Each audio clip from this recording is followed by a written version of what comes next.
Now this may be a bit much, but I've never been completely upset at a car company before. See, personally, I believe that Mazda likes to put its potential buyers in a spot.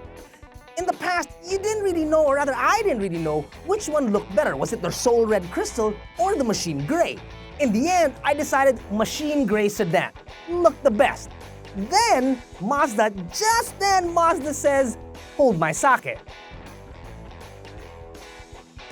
Polymetal Gray, Sportback.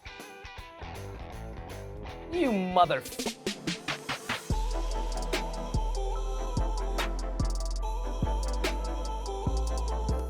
When you square them off, they are unmistakably Mazdas. The large grille, black on the Sportback, chrome accent on the Sedan, seemingly devilish headlamps, sharp cuts, and lines that fall short of converging up front, which elongates the front clip ever so slightly. There are, to my delight, slight differences in shape and angles found on each model, whereas the Sedan is said to be a combination of dignity and strong individualistic streak. The Sportback, on the other hand, is a free spirit, not bound by convention. Whatever, dude. I'm just gonna call them purdy, because they are. One other similarity that they have up front is that they've both 86'd their fog lamps, simply because the headlamps now, which are LED, hit those troubled spots that the fog lamps could only once before. So you've got beauty and brains through subtraction. Not bad. Both our test units are premium variants, which means they are supplied with a 2-liter SkyActiv G engine, which produces 152 horses and 200 Nm of torque. It's not astronomical, but it is the highest rated naturally aspirated engine that's available in its class. Now, the Sedan does weigh 8 kilograms heavier than the hatch, or rather Sportback, but the fuel consumption is roughly the same. You get about 7.5 kilometers per liter in Metro Manila hellish traffic. On the weekend, let's say on a Sunday, you get about 11.5 kilometers per liter. Still nothing great. It's Metro Manila, what do you expect? But on a clear stretch of highway, you can push it to a hair above 22 kilometers per liter. So really, not bad. You've got similar contours down the line before it tapers off into their own personality by the time you get to the rear.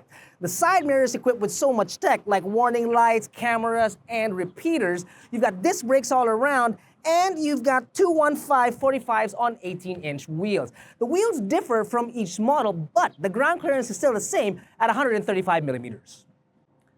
This is the conundrum I was talking about earlier. What's it gonna be? Sportback or Sedan? First, you got a taillight configuration on each that are as unique as their characters. And second, you've got contours that are as different as about, well, the distance between both points of the San Juanico Bridge. Oh, and then there's cargo too. The more mature Sedan has 370 liters of space, so your standard golf bag, not a problem. Now the Sportback has got 200 liters of space more, but the base is smaller than that of the Sedan. So fitting in a full-size golf bag might be a bit of a stretch, but you do have that much room up on top. The Sportback loses nothing on headroom against the Sedan. There really isn't much here, and I'm not the biggest guy on the planet. What it does lose out on is natural light. Basically, there's more privacy in the Sportback than there is in the Sedan because of the angle and the proximity of the rear glass to its rear passengers. Now, the Mazda3 is definitely an owner-driven car, but because of its premium price, there are certain standards that I would expect even for the passengers at the rear. One of them would be a rear charging point, and unfortunately, there is none in this car. And that, to me, well, it's a little bit shy. See what I mean about natural light? There are 2 air vents for the rear passengers found in the center, 2 cup holders on the center armrest, ball holders on either door, and 4 speakers for the back. 4 out of 12 inside the entire cabin. The Bose system in here is redonkulous. The sound installation is amazing. And that ain't fluff. I'll prove it. Check this out.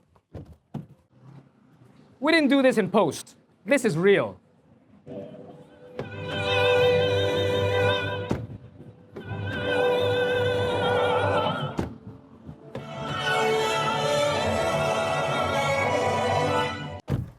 The premium variants of the Mazda 3 are just that, premium.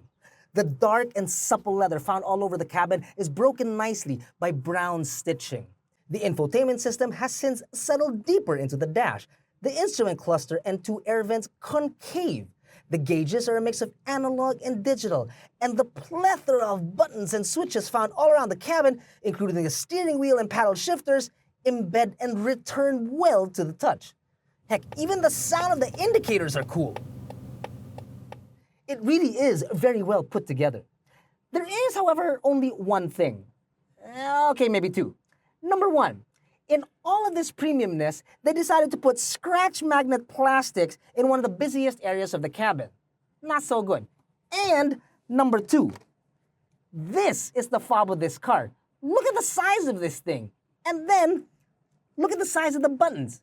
They're barely even there. This is the kind of thing you give an elected official if you don't want him to accidentally launch nukes. If this thing were on the Titanic, both of those characters would have survived. Look at it, it's massive! Premium variants of the Mazda3 have 7 airbags, ABS with EBD, dynamic stability control, seatbelt reminders for all passengers, pedal misuse alert, and the iActiv Sense package, which include blind spot monitoring with rear cross-traffic alert, lane departure warning with lane keep assist, smart brake support, forward and reverse, front and rear parking sensors, 360-degree camera, smart keyless entry, iStop, and finally, ISOFIX tethers. If symptoms persist, consult a doctor. Both models, obviously, they have the same engine, have fantastic power delivery. Not much punch at lower ends, but once it reaches about 3,000 RPM, it gets on very quickly and quietly too. Off the line, it just zips off, and before you know it, you have no idea what you're doing at 80 kilometers per hour. You're thinking to yourself, how the heck did I get here? Now, on the other end of the spectrum, the downshifting on this car, or rather both cars, is just surprisingly delightful. It really is. It kinda makes you feel like the paddle shifters in this thing are moot. But no, not really.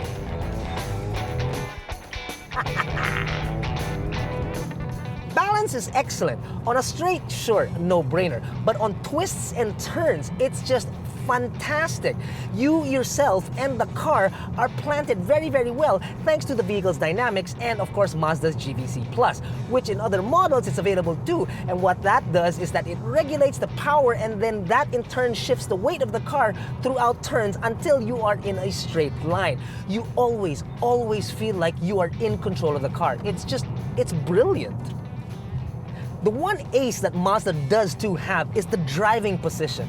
Jin Bai Tai, horse and rider. It's just absolutely amazing and really a pleasure to drive.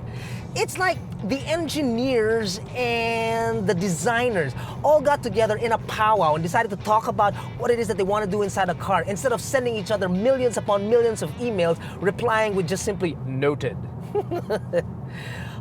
Well done. Well done.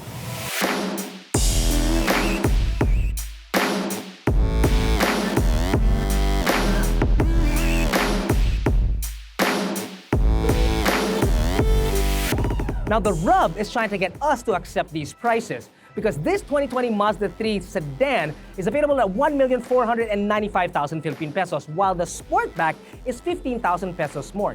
Now at that price, believe it or not, Mazda Philippines is already doing you two favors. Number one is that they argued for a year with Mazda Japan to bring the price down to already what it is. And number two, they're basically making premium affordable. Visit AutoDeal.com.ph to find a dealer closest to you for a test drive. I still don't know what I'm going to take home. No, none, no idea, zero.